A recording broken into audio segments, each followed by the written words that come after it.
You're listening to a For the Girls podcast Flashback Friday episode. Every Friday, I reshare an older episode for new listeners who haven't heard it, or as a refresher for OG listeners who might need to hear it again as a reminder. Enjoy, and I'll see you with a new episode on Monday. Settling is not an option for me. Everything I desire is already mine. What if you can have it all? Because every day is for the girls. Hello. Welcome back to another episode of For the Girls. I'm your host, Victoria Alario. And today we are talking about overcoming hustle burnout. So this is going to be a really good one about stepping into your feminine, softer energy, even while working and being a boss and doing all the things that you have to do. If anybody has the app called The Pattern, if you don't have it, get it. It's insane because we all know our sign, like your birthday, your month, like it makes you your sign. Like I'm an Aquarius because my birthday is February 7th, but you also have a whole chart based on where you were born, the time of your birth, like all of these things aside from just your birthday. And so based on your whole birthday situation, like all the details, you have a whole chart. And so then you have a whole entire like horoscope based on your chart. And so the pattern gives you all of that information, and it is fucking creepy. I know some people are not really into the signs and they don't really believe in all that kind of stuff, but it is bizarre how on point it is. And it's not like you're giving them a ton of information. You're giving them simply your birthday and your name. Like you're not giving them personal information. It's just wild. And so the pattern gave me a crazy thing that was so spot on about work. So I'm going to read you guys my pattern that came up. And by the way, you get all different patterns: relationship, friendship, whatever, but also career. So this one was about career. And it says to me, at work and out in the world, you're intended to be of service to others in a way that feels sacred to you. You're learning what motivates you is not success or money, but being of service to others and making a genuine difference. You're not driven by materialism. You're more focused on spiritual pursuits and may find yourself drawn to experiences that bring you outside of mundane reality.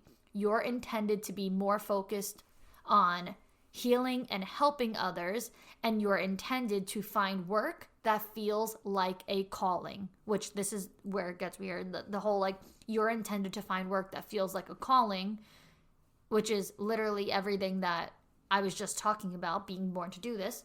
And it goes on to say, you're intended to do work that is something sacred to you. It should feel like you were born to do your job. Although it can be challenging to find a meaningful career that is also financially rewarding, but for you, it's worth the effort. Something will seem amiss if your work doesn't align with your core values or if your work isn't in service to something meaningful. You naturally sense what people need and where their suffering or unhappiness lies.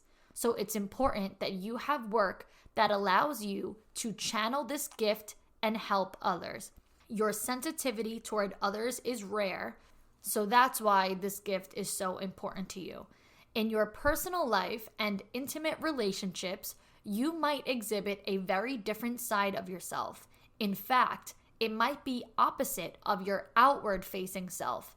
But what you show the world is your ability to merge with others and open their hearts to create space for emotional healing. Your career will allow you to tap into your sense of empathy and kindness, and you work best when your job feels deeply connected to this purpose. So this kind of just like blew me away because it was so on point to everything that I have been thinking and feeling lately. And it's even weirder because it says in here how I show a very different side of myself in my personal life and my intimate relationships, but in the other areas of my life, it's a very like emotionally healing, empathetic, kindness, deeply connected type of version of me. And it's so true, because with my friends and people who know me, I'm very sassy, and I'm a little, not to say like closed off, but I'm not as vulnerable, or I'm not as open. I tend to have my guard up when it comes to intimate relationships, and it's just a different side of me versus when I'm doing this sort of work, whether it be my podcast or with my clients. I am like as transparent as they come. All bets are off. I'm very open, very emotional, like very focused on healing and the inner work and all that kind of stuff. And so, yeah, it is interesting to see how this app basically called me out on like my hard and tough side versus my soft and emotional side. And I feel like that's how I, like it says here, how I work best. That's how I connect with my people, when I'm just deeply rooted in my purpose. Anyway, so I've been thinking about this. It's been a reoccurring thing. My pattern came up and whatever. And then it hit me yesterday how a couple of months ago, back in, I believe, October or November, there was a post on Instagram that I reshared. I reshared all the slides, and it was posted by somebody whose their Instagram account is Samantha S. Kelly.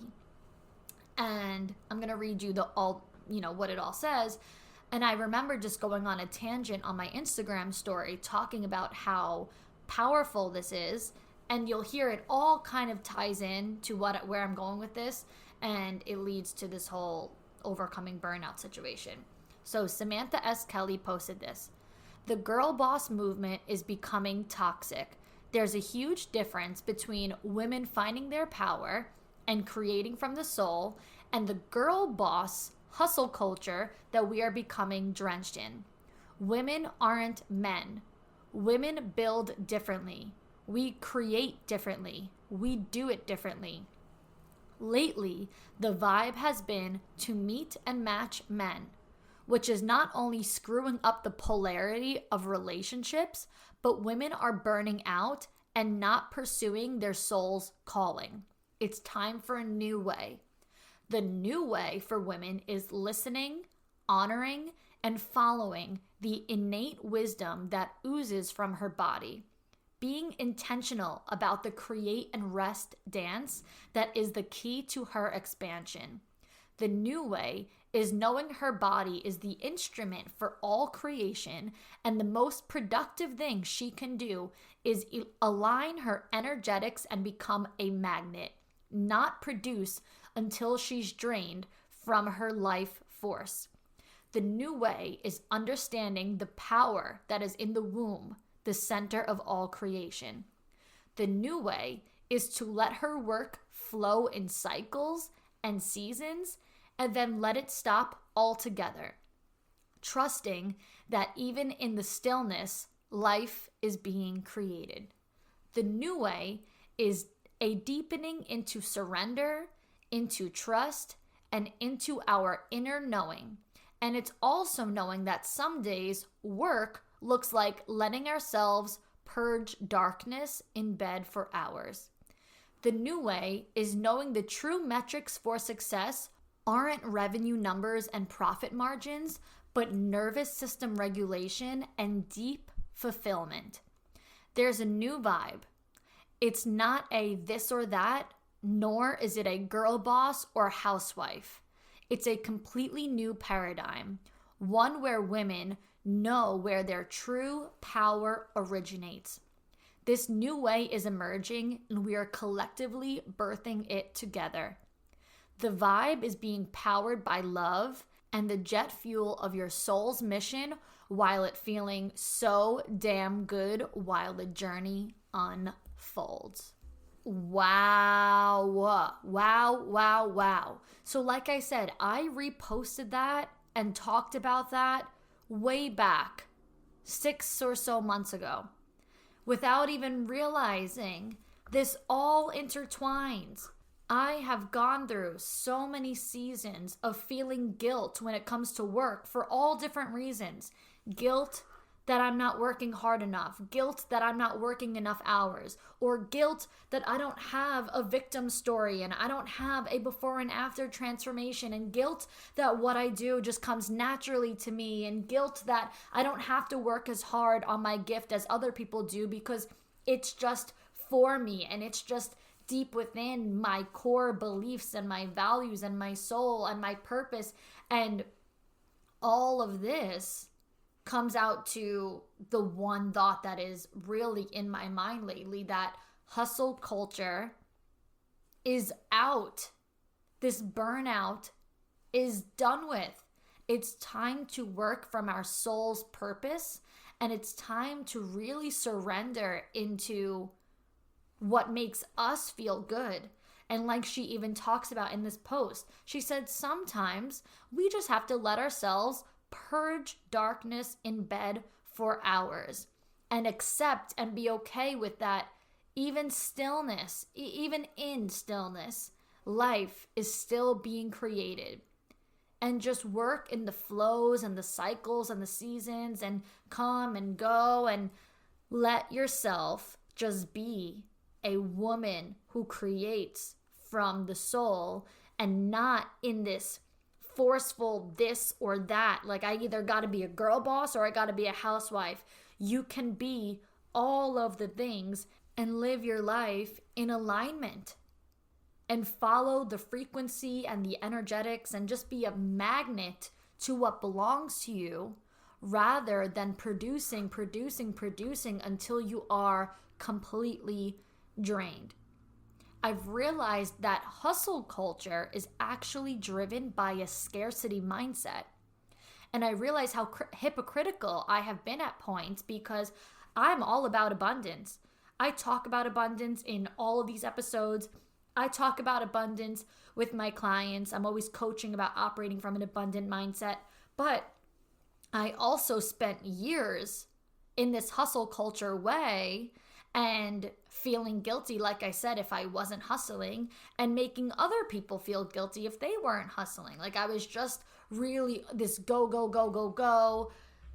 No one should be watching Netflix. Like, I was always like reposting things. Like, not that I was creating the content, but you know when those memes come up on your Explore page and it's like, if you have time to watch Netflix, you have time to build a dream. And it's like talking about the things that you should be doing in your spare time. And I used to believe that like there was no such thing as free time. So instead of going out on weekends, I was working on weekends. Instead of spending my nights in bed watching a show, I was spending my nights working, because I just felt like I shouldn't do that. Why would I waste time doing something unproductive when I can be productive? And when you really think about it, that is not abundance. You think you're generating abundance because you're like, oh, well, I'm hustling for more. And abundance is all about more, and I can have whatever I want. I can have all the things and I can have more. So you think by hustling more that you're generating abundance. But the reality is you're in survival mode when you're doing that. You're in scarcity mode when you're doing that. It's almost a fear of not having enough, or not doing enough, or not getting enough. That's what's making you want to hustle even more. So when I had gone through phases of making it like you shouldn't be enjoying free time, or you shouldn't be resting because there's so much work to be done, even though I thought that it meant I was going to see more success than other people, really it ultimately meant in my own head I didn't have enough success. I needed more success, and I didn't have enough to be able to enjoy my life because I couldn't afford to enjoy my life. And when I think about it now, I'm like, wow, that is fucked up. I was not protecting my energy at all. I was depleting my energy. I was not taking care of myself at all. And I think that we need to take care of ourselves and protect ourselves and our energy guilt-free. Rest and self-care are a requirement, not a reward, not a privilege. We are all entitled to have rest and self-care. Not think that, oh, if I do this, then I can reward myself with laying down or with a nap or taking care of myself or getting a massage. In fact, it's the opposite. Rest and self-care are a priority. They are a non-negotiable. We need to listen to our gut, especially as women. They always say, there's nothing like a woman's intuition. A woman's intuition is everything. So we need to listen to our gut, listen to our intuition, and listen to the calling that's in our core and in our heart and on our heart, and allow ourselves that grace. And if something feels out of bounds, we have to trust that feeling and say no. What do I always say? If it doesn't feel right, it isn't right. So when something doesn't feel right, say no. If it's too much, say no. Set boundaries. I don't care what it looks like to set boundaries. Office hours, whatever it might be. Say no. Establish those boundaries. Okay, girls, I got a question for you all to think about. How would life be different if you developed undeniable confidence? Well, you're about to find out, because I know you're sick of settling for the bare minimum. I know you crave more in life. So imagine how different your life would be if you had the tools to stop settling, to start raising your standards, and to start getting everything you want in life. And guess what? You can get all the tools through my Queens of Confidence coaching program. It's a self-paced 8-module digital program that has been proven to change lives through recorded coaching videos, journal prompts and worksheets, and a community discussion board for you to ask me any questions and connect with the other members of the program too. Topics of the Queens of Confidence program include external validation, feminine energy, masculine energy, boundaries, high standards, communication skills, self-doubt, limiting beliefs, imposter syndrome, daily habits, mindful living, emotional availability, improving your relationships, understanding your needs, attracting everything you want, and yes, more. You can get instant access to the entire program right now, and best of all, you can watch and learn at your own pace because your access is granted forever. Some of the queens who have completed the program said, "It's the best investment I've ever made into myself. Vic is the best person to learn from. She's a true expert when it comes to confidence,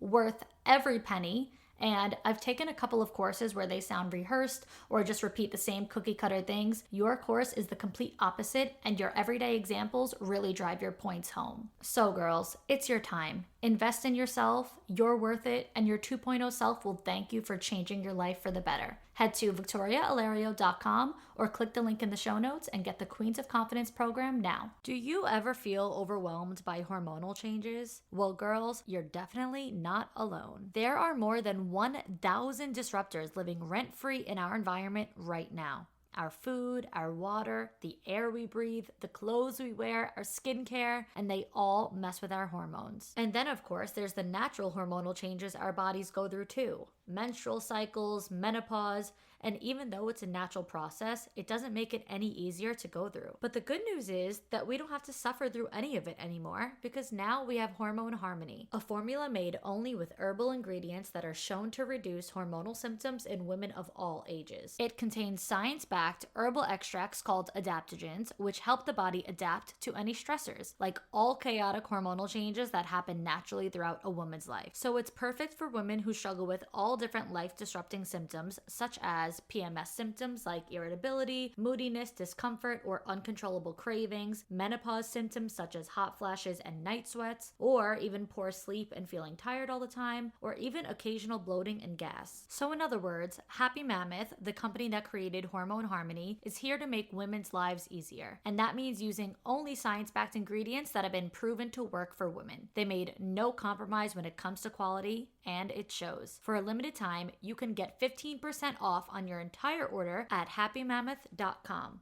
Just use code FORTHEGIRLS at checkout. That's happymammoth.com and use the code FORTHEGIRLS for 15% off today. I was today years old when I found out that the average bottle of water contains 240,000 tiny particles of plastic, and I never moved faster in my life to make a switch in my daily routine. So I found LifeStraw, which is the only water filter dispenser that removes over 30 contaminants, including microplastics, bacteria, PFAS, and improves improves the taste of your tap water. I personally had no idea how contaminated bottled water can be, but I always feel so guilty constantly restocking so much plastic in my house. So I always drank tap water, but my fiance would never because, to put it bluntly, he thinks it tastes gross. Now that we've been using LifeStraw, I feel so much better and guilt-free knowing I'm drinking safe water, and my fiance actually thinks the improved taste has been such a game changer that now he drinks it too. And it was seriously the easiest change I ever made. So goodbye microplastics, bacteria, and gross tasting water. No more nasties. Use code FORTHEGIRLS for 15% off of the purchase of any LifeStraw home product at lifestraw.com. Offer cannot be combined with other promotions. I purposefully, in the past year or so, got a personal phone, and because I always had just one cell phone, you know, the cell phone that you always have, and that was originally that was my personal phone that I've just always had, but it turned into also being my work phone and my business lifeline, basically, because I do everything on my phone. And then I was realizing as I'm going out, like going on dates or even just going out with friends or spending time with family, my work phone is blowing up because people message you at all times, at all hours, and I always respond and I always engage and I always participate and I always feel guilty if I don't answer. And so I wasn't fully present because I was kind of always on the clock.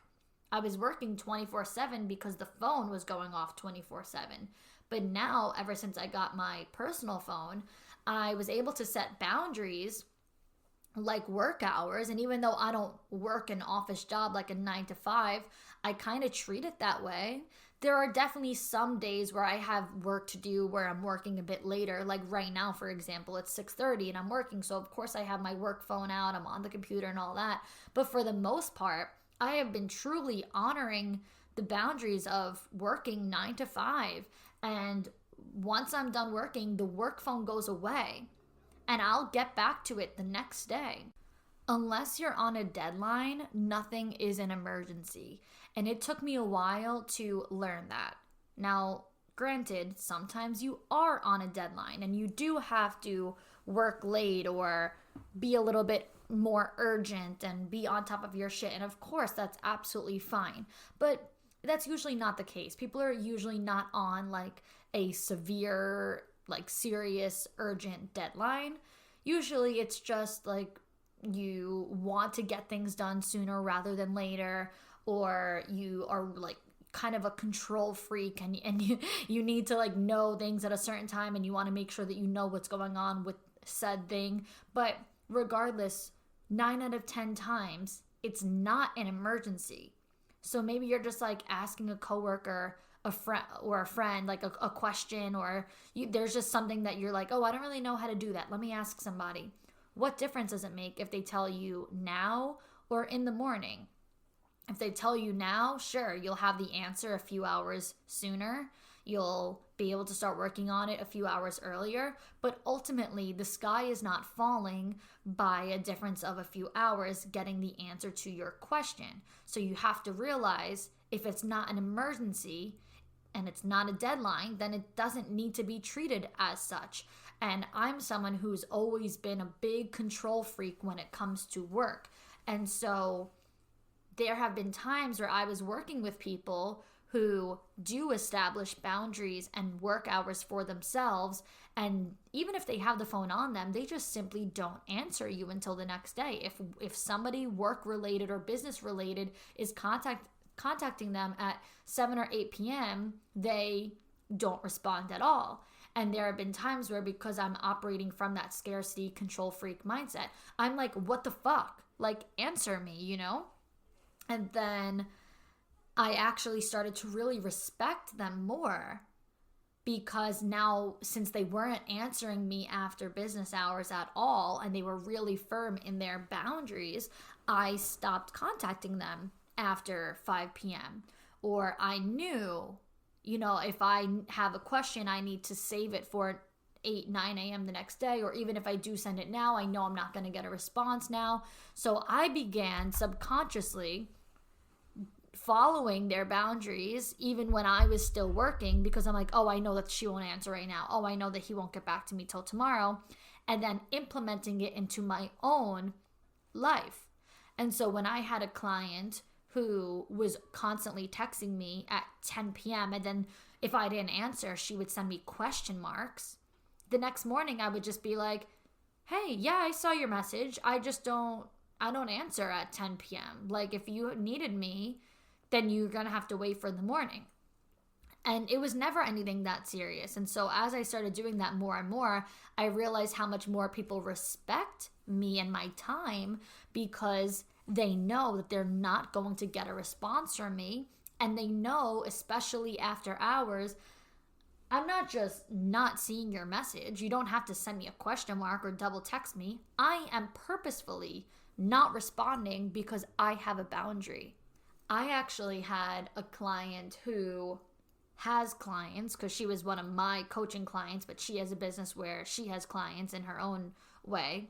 And her clients were just blowing up her phone at all different hours, and she was always responding. And when we were working on boundaries in her sessions and I was asking her what comes up for her, she's like, work, my clients. I just don't have it in me to tell them no, or I don't have it in me to not answer the phone. Like, if I see my phone going off, I'm going to respond. Or she was afraid that her clients are going to drop her or fire her if she doesn't answer them fast enough. She was operating from a place of like, but if they need me and I don't answer them, then they're going to find somebody else.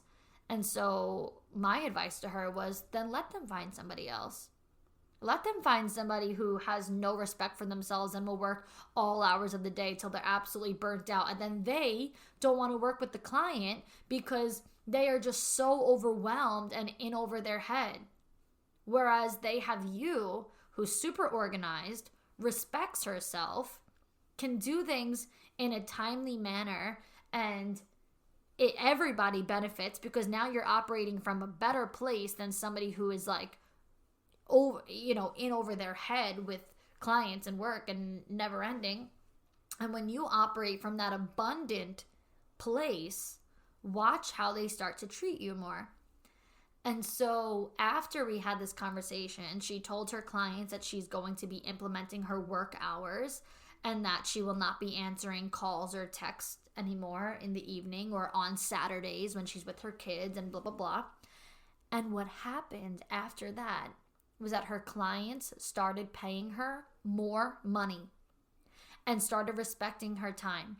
So she was able to work less hours and make more money. I just remember her coming to me so mind blown and being like, you're not going to believe this. They offered me more money because there's more that they need from me, and they will also be implementing my business hours. And I said, yes, I do believe that. Why are you telling me I'm not going to believe that? I'm the one who told you that's what's going to happen. Of course I believe that. Of course I know that people respect you more when you respect yourself. Of course I know that when you operate from an abundant mindset, you generate abundance back. It's the scarcity mindset that attracts scarcity. So when you accept calls at all hours of the day and night, you're going to have clients who are frantic also all hours of the day and night. And they're going to know that they can always come to you because you don't rest. You don't focus on self-care. You're not trusting your gut or your intuition. You don't have boundaries. You don't say no. You don't set office hours. You are a yes man.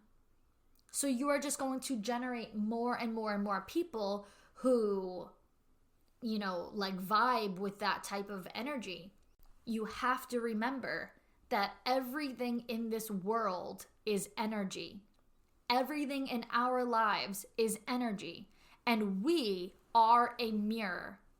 So scarcity attracts scarcity, abundance attracts abundance. The same way that love attracts love, and anger attracts anger, and confidence attracts confidence, and insecurity attracts insecurity. You get where I'm going with this? Think of everything in your life as energy, and think of yourself as a mirror.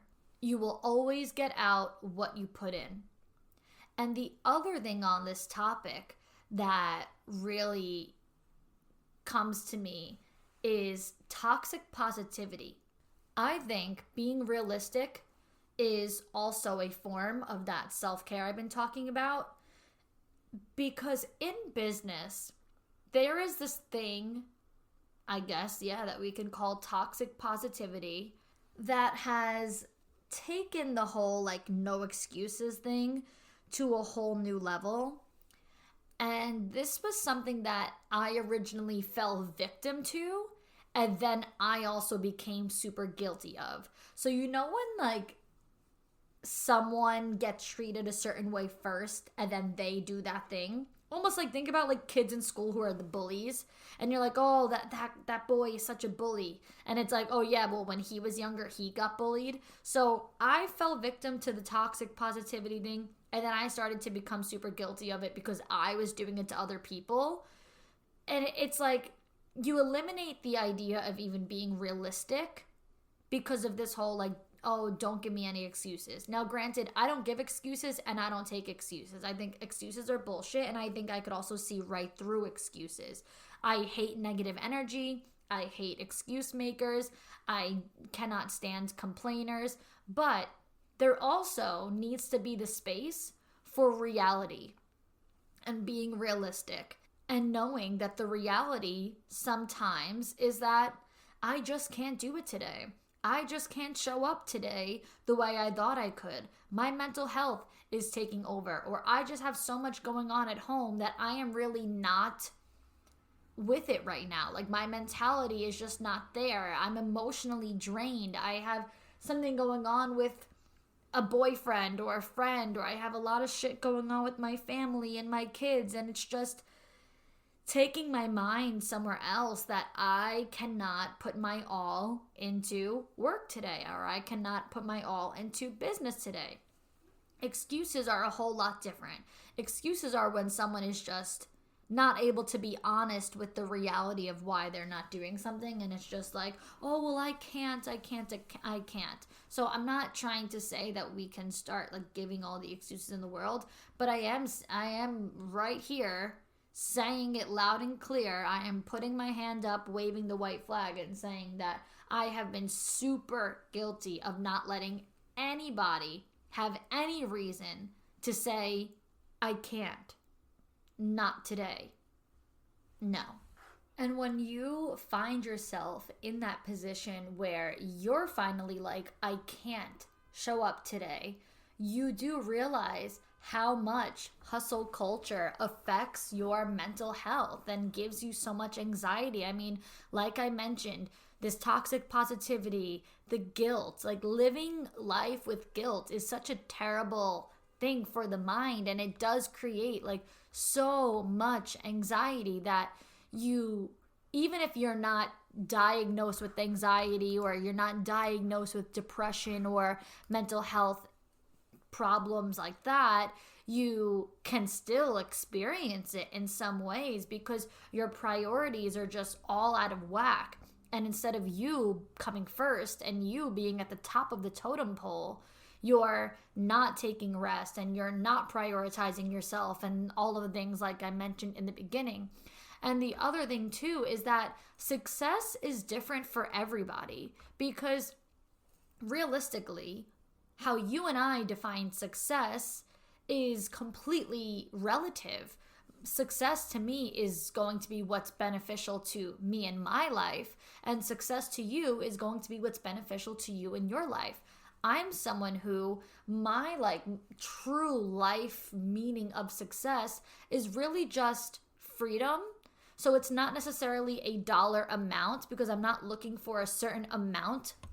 Wait, I had to cut and stop recording right there because an email came through on my screen that I was accepted for the Jonas Brothers verified fan presale, and I am so excited.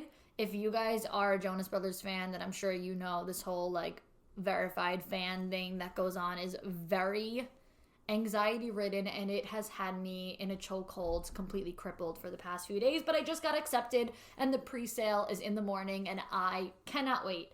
But anyway, what I was starting to say was it's not about a certain amount, because I am somebody who just likes to have freedom during the day to do what I want, where I want, when I want. And I just love the simple things like being able to wake up at whatever time in the morning without setting an alarm, and I can spend my day in bed catching up on Vanderpump Rules and whatever show I'm watching if I want. Whereas somebody else might be more outdoorsy and their means of success is traveling the world, and they might never want to have kids. They might never want to get married, but there's a certain amount of money that they want so that they can travel and spend months or weeks on end abroad or whatever it might be. And for me, I'm the complete opposite. Success for me is being like really settled down in a simple kind of quiet life that I just have the freedom to live however I want. Moral of the story is that success is relative, money is relative, all different means of living is relative for people, and so it's causing anxiety for people to have this like hustle culture when we don't even want the same life anyway. Like we can't really be following the same rules as each other and all living life the same way, and we're all like now causing anxiety about, oh, we gotta like run as fast as we can for this, that, and the third, when at the end of the day we might not even want the same things anyway.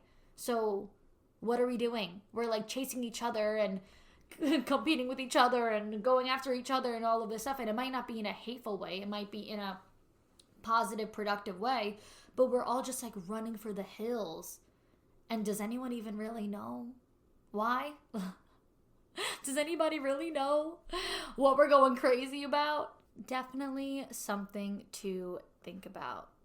So with that being said, that is all we have for today. Thank you, girls, so much for listening. Until next time, girls.